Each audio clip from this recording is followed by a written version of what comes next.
Reading first is Joy Jacobson.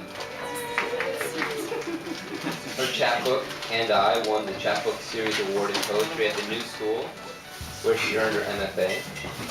She's had residencies at the McDowell Colony and the Vermont Studio Center, and she has 2 poems in the new issue. Joy Jacobson.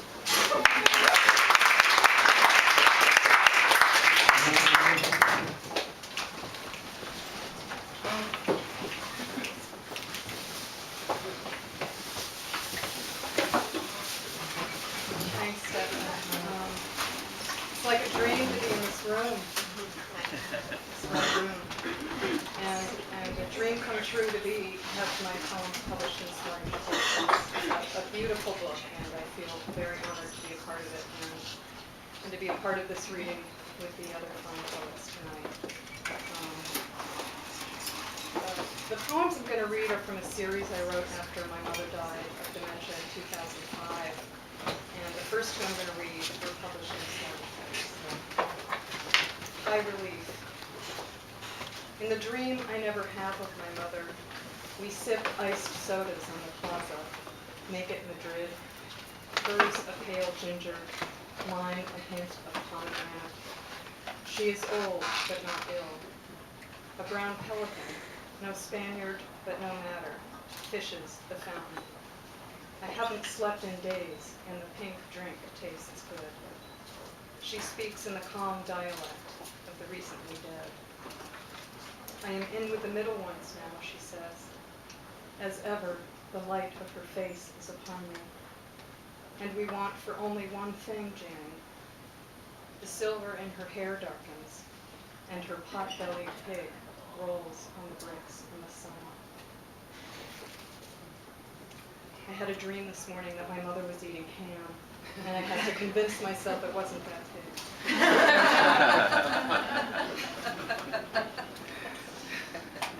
Refracted. The road is gravel. One can hardly see it by penlight, but the rasp of shoes against the stones, and a pinpoint in far-off leaded glass, whiff of grapevine, heavy in its deep blue phase. This is all I can tell you, more than I thought I could do. In the early months after her death, I could write only very, very small, tight, short-lined poems, and it was mandatory that the imagery be rooted in a landscape of New Mexico, where I lived for many years. These next few poems are from that series. Ghost River. Right to the forest floor, sun x-rays leaves. The filigree spines and veins are to me the unreadable shrouds of saints found centuries from now. Or, if I wish, a goshawk flushes, finds me deciphering all that's left. Small, round hairbrush, leaf mold, lavender shower cap. Bleached. Where cattle bones grace the truck path, I made my choice, a tibia in colorless sun. Scratches where the rodents nodded, had filled with pink clay and made it resurgent, useful, achingly so. I would chew on it myself, but in the kitchen, Mama, its whiteness does not blaze. Not as she is. On the edge of the arroyo live the dead gray piñons. Drought weakened, they were done in by beetles. This they do not admit. Shut the mind, they say. You leave yourself open to far too much. More recently, I've been writing longer-lined, prosier poems. This poem has the image of a virga, which is a cloud, usually in the desert southwest, where you can actually see the rain evaporating before it hits the ground. It's called virga. Every day I go to the river to make sure it is still there. It always is, and always indifferent to that fact. The flagstones I placed, bank to sandbar, years ago when the drought began, have long since silted over. It's fall now, and all summer the Coloradans diverted the water. This far south, the riverbed takes what trickles it can.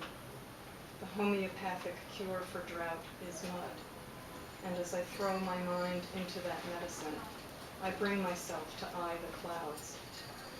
They started too many projects and haven't completed one in months. They insist on that one kind of beauty and break into every direction in search of it. Mother, they utter, and the tiniest particles evaporate before they even let her fall.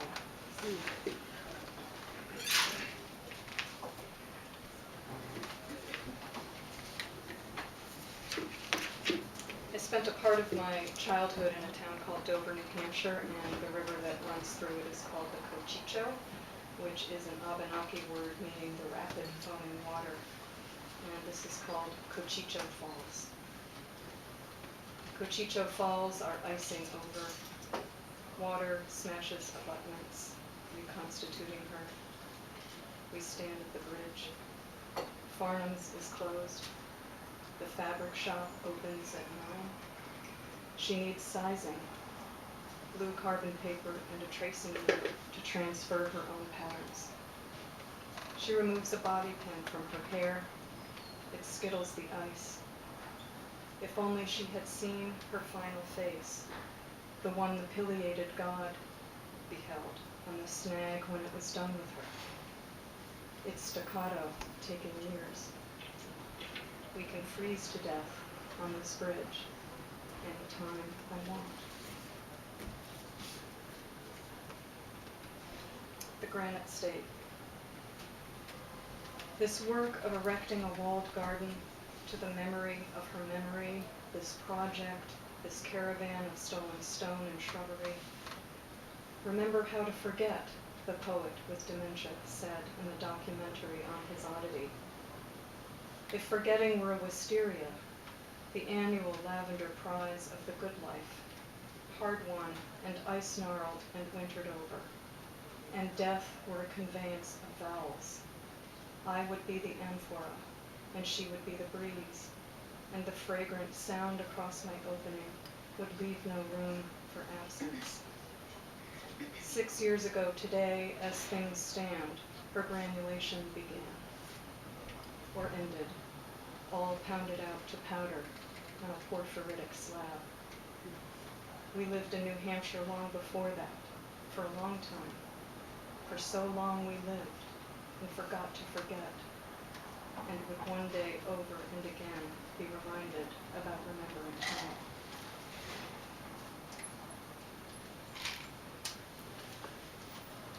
These next two I wrote in Prospect Park, where I spend as much time as I can. Loving her illness. A beetle had penetrated the bark and formed an elaborate system of tunnels along the surface of the phloem, so that the dead limb, finally free of its carapace, displayed the random beauty of its invader's work. And you, stunted viewer, eternally young and savagely preoccupiable, witness of that airless end, attack on the host and its aftermath. You adored them both, though they were only an elm and a beetle, stunningly ordinary, and dead every day now.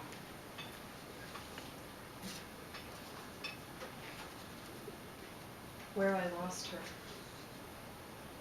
At the small of the back, first lumbar disc, where the rib cage ends, and in the small hours, the attenuated thorax bends into its deepest scrape, exposing the unprotected kidneys to be a couple of exhausted pack animals, old burros hauling satchels of paper, and stepping onto a flinty outcropping to wait for sunrise before re-entering the forest and continuing their climb.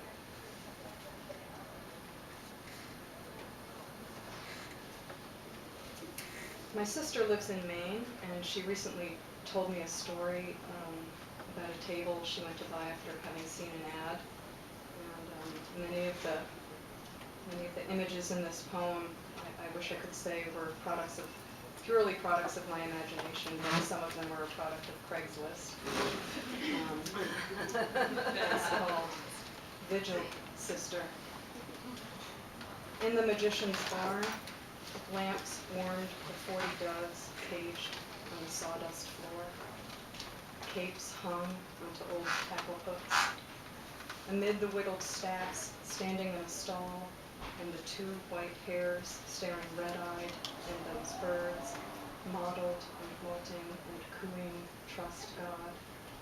You wanted to sleep, to lay it all down, sister. The magician, Maurice, a penlight on his visor, waved his head over the table you had come to buy. Grateful for an audience, he took up his Maine dove, Roscoe, who had to be kept from his brother Ernie, else they fight, Maurice said. Our mother gone 6 years now, sister.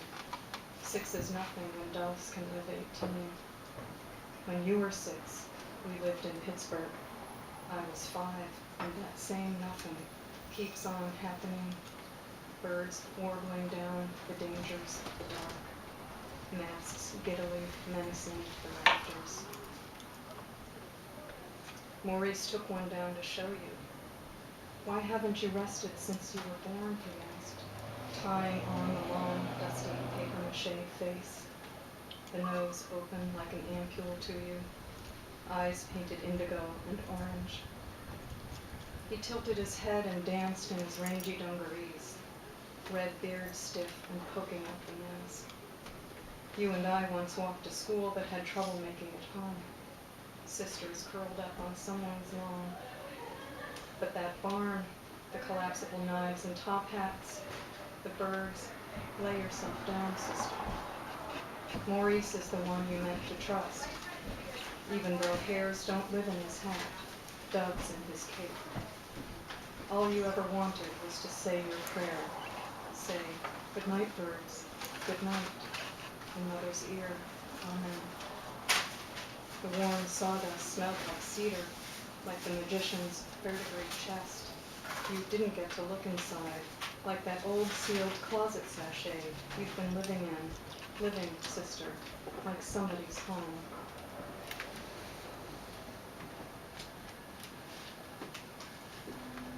And this last poem I'm going to read was a gift I got during a stay at the McDowell Colony. She forgave me before I was born. A small black spider sidewinds out of the fire. The log, its home, hissing and spitting on the grate.